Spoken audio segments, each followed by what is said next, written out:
Estamos estudando o contexto histórico antes de entrar propriamente na carta de Paulo aos Romanos.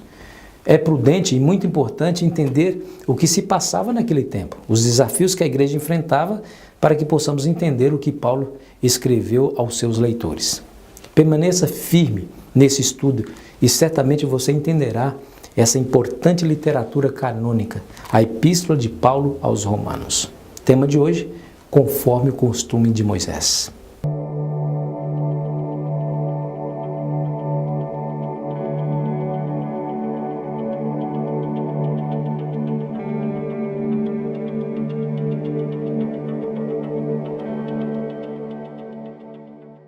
Lemos em Atos 15, verso 1. Alguns homens desceram da Judéia para Antioquia e passaram a ensinar aos irmãos: se vocês não forem circuncidados conforme o costume ensinado por Moisés, não poderão ser salvos. Veja que situação terrível. Os apóstolos, os evangelistas, corriam o mundo pregando as boas novas do Evangelho sobre a graça e salvação que vinha somente por Jesus, enquanto alguns afirmavam que a salvação só era possível se os convertidos gentios se circuncidassem. Se vocês não forem circuncidados, conforme o costume ensinado por Moisés, não poderão ser salvos, diziam eles. Essa postura trouxe um tremendo conflito na igreja.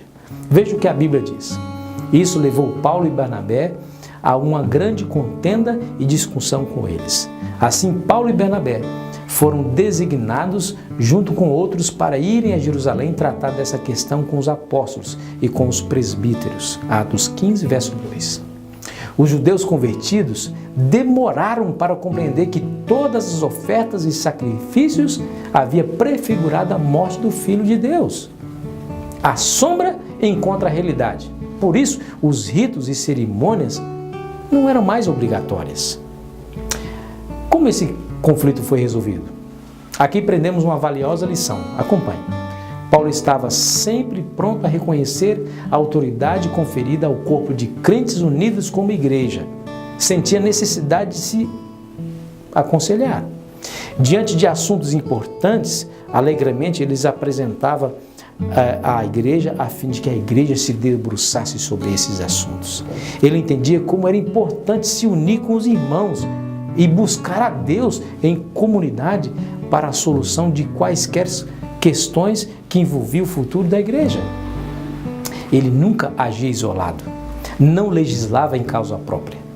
Na multidão de conselhos, a sabedoria, já dizia um certo adágio. Paulo tinha convicção na natureza sobrenatural do seu chamado. Afinal, Jesus o chamou ao apostolado pessoalmente, mas nem por isso ele se valeu disso aí para se impor sobre a autoridade da igreja e ignorá-la. Meu amigo, minha amiga, foi Deus quem criou a igreja. Foi Ele quem decidiu que as coisas deveriam ser assim. Não podemos nos sentir na liberdade de colocar o nosso juízo sobre qualquer tema acima do pensamento da igreja. Desconsiderá-la é rejeitar o método divino. Muitos acabam enveredando sobre esse caminho e atrai para si e também para a igreja muita dor e sofrimento. Precisamos de unidade. Somente assim seremos convincentes ao mundo. Qual é a sua atitude em relação à liderança da igreja? Pense nisso.